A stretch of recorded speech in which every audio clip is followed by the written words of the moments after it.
Tous, bienvenue sur CryptoForce. Aujourd'hui, nous allons parler du Royaume-Uni et de l'annonce officielle faite par le gouvernement britannique à travers Jeremy Hunt, le ministre des Affaires et des Économies en Angleterre. Et donc, Jeremy Hunt a annoncé officiellement le 17 novembre, il y a quelques jours, l'entrée en récession, surtout en 2023, du Royaume-Uni. Et donc, ce qu'on va voir dans notamment l'article que j'ai fait sur mon site internet cryptoforce.fr, c'est est-ce que la France va emboîter le pas bien, du Royaume-Uni dans cette récession en 2023. Voilà, mais avant ça,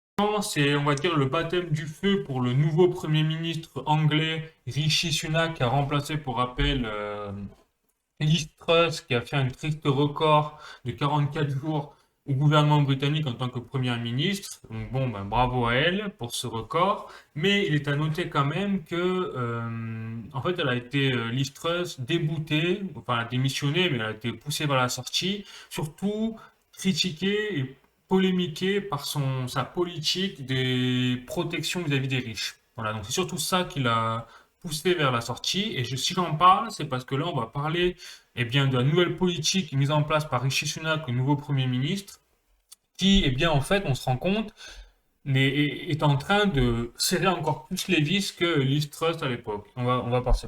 Mais déjà, il faut savoir qu'effectivement, le 17 novembre 2022, Jeremy Hunt, donc le ministre des Finances anglais, annonçait que le pays était en récession.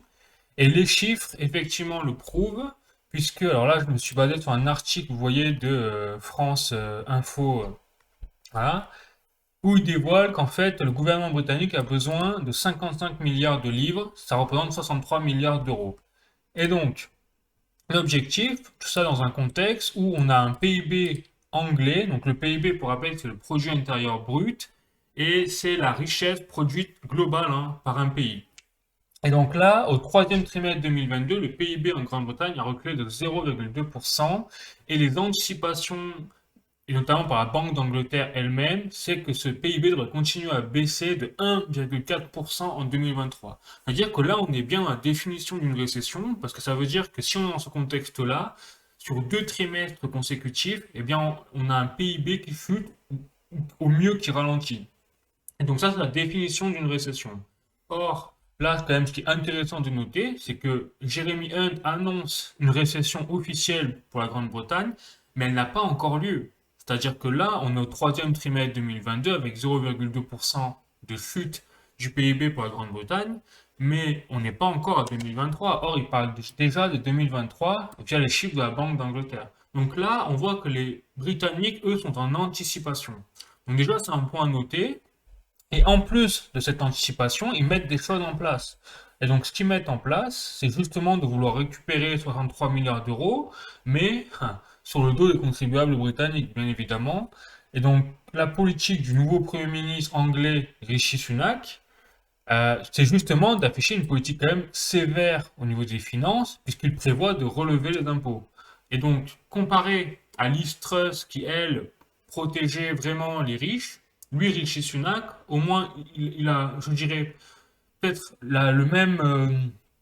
peut-être la même sévérité, mais au moins, il englobe l'ensemble des catégories sociales, que ce soit des classes moyennes jusqu'aux classes riches. Et il va même demander plus de contrepartie de la part des classes riches. Donc au moins, bon, de ce point de vue-là, il n'a pas à être polémiqué. Mais cependant, il annonce quand même quelque chose, un plan d'austérité sans précédent au niveau du Royaume-Uni, puisqu'il va également, en plus d'augmenter les impôts, il va taxer les entreprises de l'énergie qui ont fait des super profits. Donc ça paraît quand même être une bonne chose et intelligent.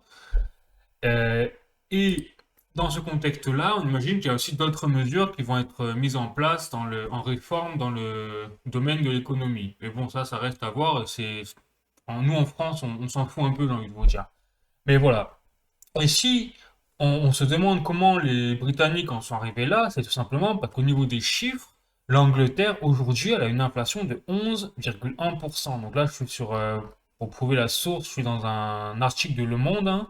Et vous voyez, donc l'inflation dépasse les 11%, c'est du jamais vu depuis 1981, c'est-à-dire 40 ans. Les prix du gaz ont bondi de 130% et les prix de l'électricité sont envolés de 66% selon les propos de Le Monde. Et donc, eh bien, là, ce qu'on peut se dire, c'est qu'en plus de cette inflation record jamais vue depuis 40 ans au Royaume-Uni, il y a également une augmentation du taux de chômage. Également, si on imagine le taux de chômage, c'est parce qu'en fait, les entreprises commencent à faire faillite et en masse, parce que la crise énergétique, eh bien, ça impacte pas forcément que les particuliers. On le sait très bien, nous-mêmes, on le voit en France. On a une augmentation, et on va le voir dans cet article après, hein, bien sûr, des faillites des entreprises liées aux factures d'électricité et à l'inflation des matières premières. Et donc, en plus de ce taux de chômage et de cette inflation record, on a également, et ça c'est très important à noter, et c'est pas vraiment cité en tant qu'indicateur de performance pour l'économie de l'Angleterre, mais on a également des crédits immobiliers au niveau des taux d'emprunt qui sont à plus de 6%, ce qui est vraiment une énormité. C'est-à-dire que nous, en France, on va aborder un peu tous ces chiffres-là, eh bien, on est loin d'être à ce niveau-là. Et déjà, on en bave, quoi. Mais eux, là-bas, ils sont à des niveaux, 6%, c'est-à-dire qu'aujourd'hui, les classes moyennes ne peuvent même pas se permettre de se prendre un crédit immobilier.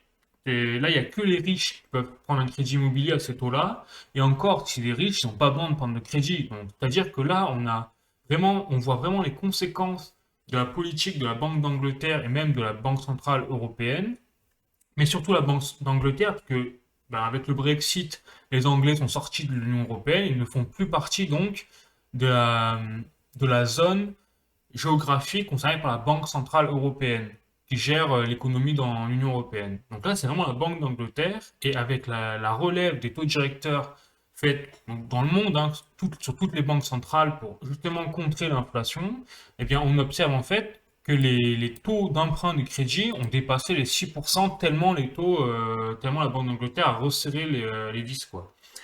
Et ça, c'est très important parce que c'est un signe aussi dans la récession. Parce que comme, je vous dis, quand une banque centrale relève ses taux directeurs, eh bien, ça impacte toutes les banques privées situées dans la zone géographique concernée par la banque centrale, au niveau des autorités. Et donc, derrière, eh bien, les particuliers, eux, n'ont plus les moyens de prendre des crédits à des taux aussi élevés, parce que ça implique des mensualités très élevées qu'ils ne peuvent pas se permettre de rembourser, ou tout simplement, les banques ne peuvent plus se permettre d'accorder des crédits avec des risques derrière de plus en plus grands de non-remboursement. Voilà. Et donc, ça provoque quoi? Ça provoque le fait que, comme je vous le rappelle, moins il y a de taux d'emprunt effectués par les particuliers, même les entreprises, et moins il y a de capitaux injectés dans l'économie. Donc les gens peuvent moins consommer, etc. Et donc là, ce qu'on est en train d'assister aussi en Grande-Bretagne, c'est qu'ils vont avoir une chute, on va avoir vraiment une crise immobilière. Donc ça, c'est pas encore avéré, c'est pas encore annoncé, mais c'est inévitable en fait, quand on voit vraiment les taux de crédit immobilier. Voilà. Ensuite, c'est une mauvaise nouvelle clairement pour les Britanniques, également pour les Français, puisque, comme je vous l'ai dit, on va peut-être aborder une récession mondiale avec le contexte actuel, et Britannique, en fait, c'est un exemple de ce qui se passe au niveau mondial. Mais c'est également loin d'être une surprise, justement, parce que dans un contexte, il faut rappeler, on a une crise énergétique sans précédent, on a une inflation qui est galopante, mais déjà avant la guerre Russie-Ukraine, et c'était déjà les conséquences de la crise du Covid. On a également la politique de sévérité des banques centrales qui redresse de façon drastique les taux directeurs. Et enfin, on a également des scénarios des économistes qui prévoient de plus en plus une récession également par la chute des marchés boursiers déstabilisés, il faut le dire, par la guerre Russie-Ukraine. Donc là, on a vraiment en fait une accumulation de problèmes au niveau économique que le monde n'avait, j'ai envie de vous dire, jamais connu auparavant. En tout cas, une crise énergétique au sein de l'Union européenne, c'est la première fois qu'on voit ça dans l'histoire même de l'Europe à ce niveau-là. Je veux dire dans l'ère moderne. Et donc, je vais aller plus loin dans cette démarche d'analyse au niveau de l'Union européenne. Pour cette fois, je vais vraiment me pencher sur l'Union européenne. c'est que déjà la Banque centrale européenne dirigée par Christine Lagarde, en 2022, a déjà relevé 3 fois ses taux directeurs d'emprunt, justement pour contrer l'inflation. Et Christine Lagarde a admis que si l'inflation n'était pas contrée grâce à cette hausse, ça ne suffisait pas, mais ils étaient prêts à relever encore à travers plusieurs vagues d'ici 2023 et en 2023 les nouvelles hausses de taux d'intérêt. Voilà. Donc on voit bien qu'il est possible que l'Europe, l'Union européenne surtout, s'accentue dans un scénario à la britannique et que les Britanniques sont en fait les premiers fers de lance à atteindre la crise économique, la récession grave en 2023. Voilà. Et donc, je vais aller plus loin, parce que je veux dire, en plus de cette hausse des taux qui à elle seule justifie une récession, parce que quand on dit hausse des taux, eh bien, ça, inévitablement, ça dit moins de capitaux dans l'économie et donc chute du PIB. Eh bien, en plus de cela, il s'est greffé également la crise énergétique. Et pour rappel, l'énergie, c'est le socle de la pyramide au niveau des besoins d'une civilisation. Parce que sans énergie, eh bien, sans énergie, vous n'avez pas d'usine, vous n'avez pas d'entreprise. Vous pouvez même plus vous déplacer sans pétrole, sans essence. Donc, et là aujourd'hui, donc, au sein de l'Union européenne, il était déjà avéré, officialisé qu'on a une pénurie de gaz naturel, mais on n'a pas parlé du pétrole, on n'a pas parlé des combustibles solides. Or, la Russie, la politique en tout cas de la Commission européenne dirigée par Ursula von der Leyen, c'est de pareil, de limiter les importations de pétrole russe, qui représentent quand même, je rappelle, 30% de la globalité des importations de pétrole au sein de l'Union européenne. Et la Commission a déclaré qu'elle voulait passer à 0% de cette importation-là au niveau des Russes, enfin, au niveau du pétrole russe. Donc ça veut dire qu'en plus d'avoir une crise énergétique à cause seulement du gaz naturel pour l'instant, on n'est pas à l'abri également d'une crise au niveau du pétrole dans l'avenir et également des combustibles solides. Donc quand je dis solide, c'est le charbon, le bois qui alimentent en fait des hauts fourneaux et des entreprises qui brûlent des déchets comme cela pour créer de l'électricité. Donc c'est très polluant. Mais par exemple, en Allemagne, ils ont énormément de hauts fourneaux, ils ont énormément de centrales avec le charbon, mais qu'ils avaient limité justement dans le cadre des COP 25, 26, 27, ainsi de suite. Mais là, ils sont en train de les rouvrir, ils n'ont pas le choix. Mais même au niveau des combustibles solides, on dépend à 40% des importations de la Russie. Enfin, voilà, donc ça, on n'en parle pas. Mais et donc, si j'en parle, par exemple, surtout du pétrole, c'est parce que là, la Russie a annoncé qu'en plus de couper les vannes du gaz naturel vers l'Union européenne, eh bien, elle allait durcir la politique au niveau des prix du pétrole. Tout simplement parce qu'il faut rappeler que la Russie fait partie de l'OPEP, l'OPEP+, et cette organisation OPEP, c'est en fait une organisation qui rassemble tous les pays exportateurs de pétrole dans le monde. Et devinez qui a le plus de pouvoir au niveau de l'influence dans cette organisation, c'est la Russie. Et donc, comme par hasard, eh bien là, j'ai un article de La Tribune que je vous montre, voilà, qui date d'octobre 2022, et il dit quoi? L'article dit que l'OPEP+ décide de réduire sa production de 2 millions de barils par jour. Or, l'Union européenne, je crois, a besoin entre 10 et 15 millions de barils de pétrole par jour. Voilà. Donc ça veut dire que même si, par exemple, dans l'Union européenne, on n'a pas de pénurie de pétrole, on s'en sort quand même au niveau des achats, des fournisseurs, etc. Eh bien, il y aura quand même inévitablement une augmentation des prix du pétrole. Parce que, en fait, au niveau mondial, il y aura moins de pétrole pour une demande plus forte. Hmm. Et donc, ça rappelle énormément ce cas-là, justement, le choc pétrolier de 1973. Or, le choc pétrolier de 1973 a marqué tout simplement la fin des Trente Glorieuses, donc de la période économique très prospère d'après-guerre, d'après la Seconde Guerre mondiale, au niveau du monde. Ah, donc, c'est quand même pas négligeable. Et là, eh bien, nous, on va, en plus de la crise énergétique, du gaz naturel, de l'électricité au sein de l'Union européenne, en plus de la récession liée à combat contre l'inflation menée par les banques centrales, en plus de la guerre Russie-Ukraine qui déstabilise les marchés, en plus des crises immobilières, on va rajouter en plus par-dessus un choc pétrolier.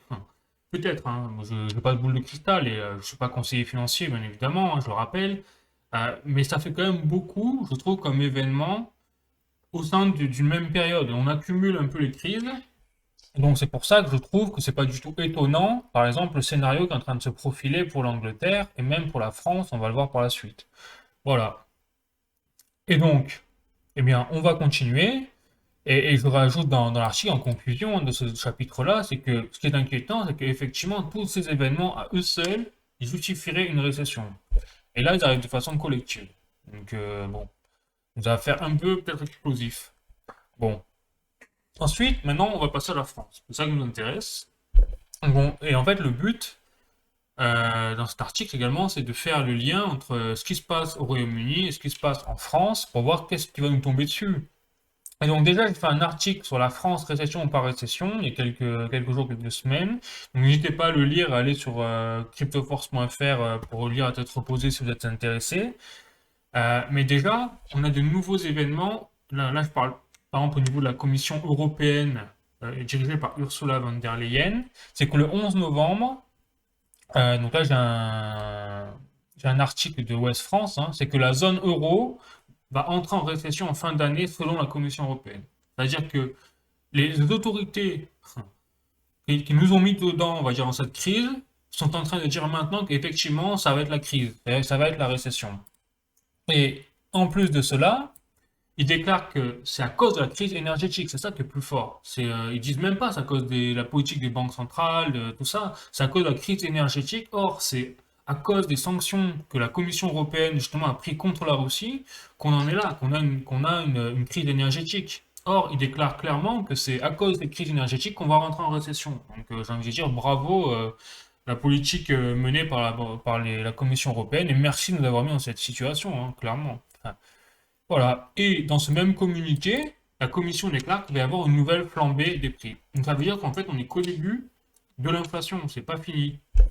Et, et là où maintenant je vais faire le point avec la France en focus, c'est que lui, par exemple, Bruno Le Maire, le ministre de l'économie, eh bien lui a déclaré qu'en France, en 2023, tout irait bien, qu'on n'aurait pas de récession. Voilà, donc vous voyez bien qu'on a quand même autour de nous des signaux énormes, comme quoi tout le monde se dirige vers une récession, même la Commission européenne le dit, même la Banque centrale européenne, je vous montrerai, elle-même déclare qu'on va avoir une récession probablement.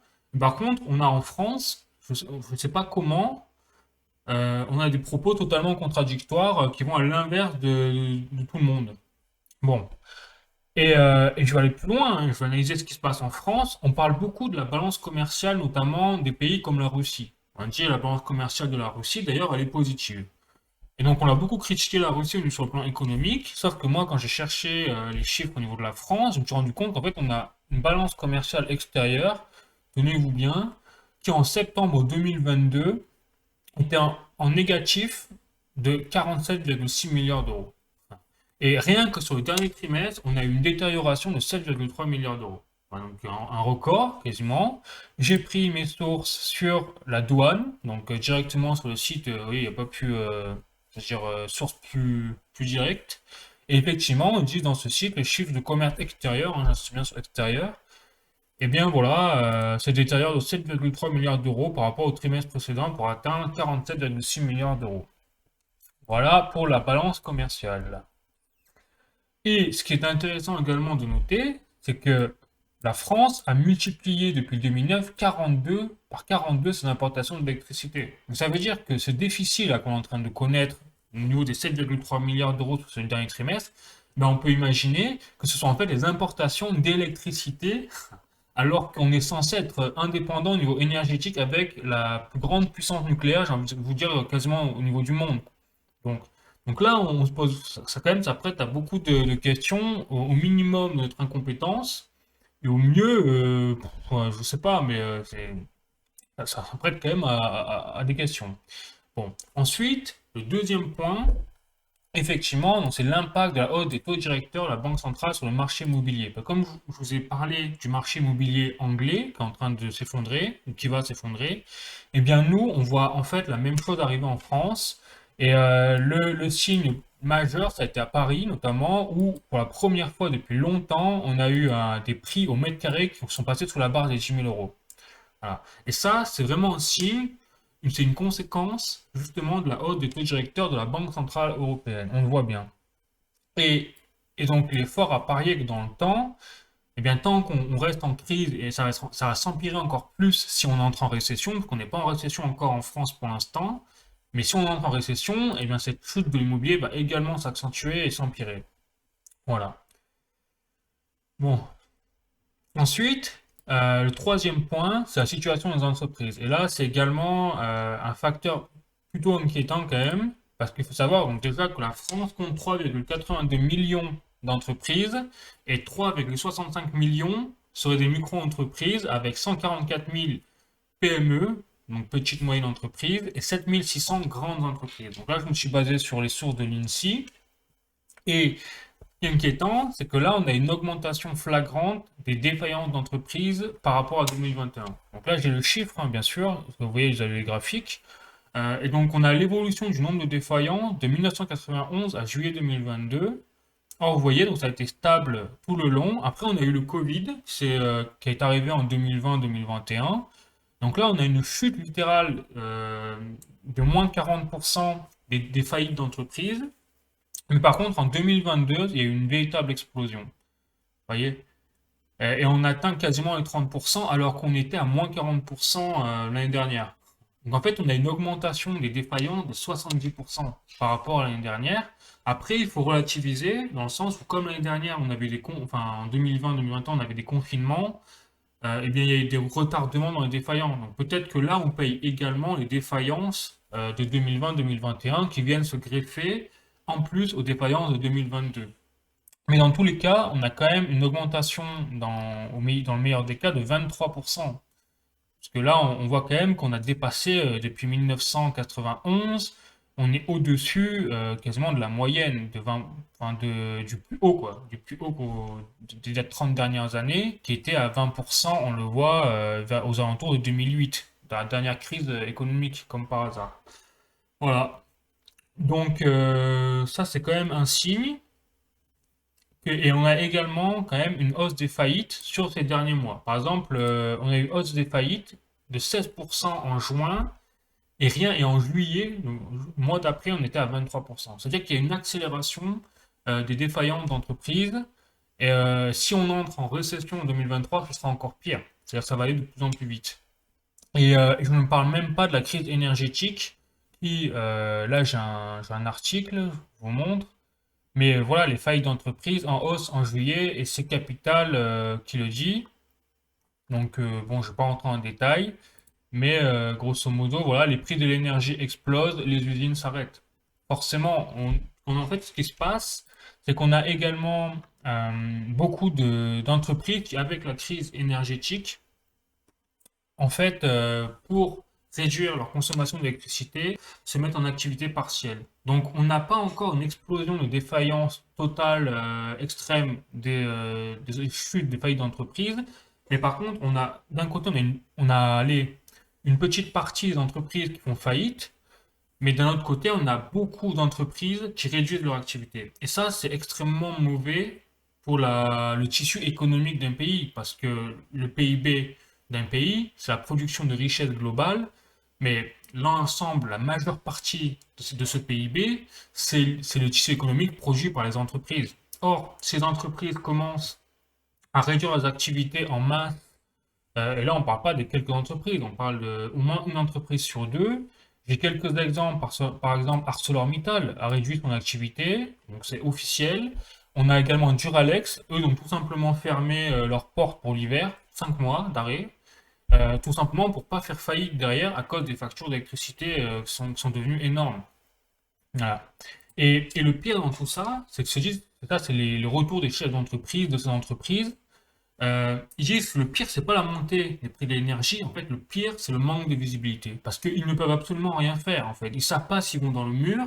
Ils savent pas si autant ça va rentrer dans l'ordre en 2023, donc bah, tout va bien. Et donc, ils sont contraints de prendre des mesures sur le court terme et ils ne peuvent rien faire pour anticiper sur le long terme. Et ça, c'est quelque chose quand même qu'on peut reprocher justement au gouvernement actuel français, comparé au gouvernement britannique, et eux, ils annoncent le pire, ils disent, ouais, on va être en récession en 2023, c'est l'austérité. Alors l'austérité, ça veut dire des efforts de la part des citoyens, mais au moins, j'ai envie de dire, ils ont le courage de dire attention, ça va peut-être mal se passer en 2023, on vous demande encore des choses, mais c'est préférable en fait à dire tout va bien se passer et au final quand ça se passe mal, si ça se passe mal, eh bien personne n'est prêt, que ce soit au niveau mental ou au niveau de l'économie, au niveau des actions, du matériel, etc. Voilà.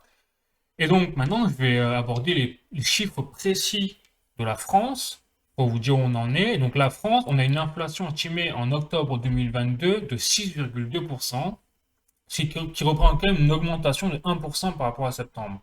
C'est-à-dire que là, vous voyez que même avec une augmentation des taux directeurs des banques centrales européennes et même de France en trois vagues successives, eh ben, on a quand même une augmentation de l'inflation de 1% en octobre par rapport à septembre 2022. Voilà, première chose. Ensuite, au niveau du taux de crédit immobilier, on est encore abordable, nous, parce qu'on est de l'ordre de 2,3%. Mais là aussi, faut noter que à quelques mois près, donc là c'était en novembre 2022, hein, sur une durée de 20 à 25 ans, je me suis basé sur lesfurets.com en source, mais en septembre, on était encore à 1,8%. C'est-à-dire que là, on voit bien qu'on a déjà une augmentation de 0,5% dans les taux de crédit en seulement 2 mois. Voilà. Et donc, après, quand on fait le parallèle avec les Britanniques, nous, en France, on est encore bien. Et ça, je pense que c'est dû également au bouclier tarifaire mis en place par le gouvernement.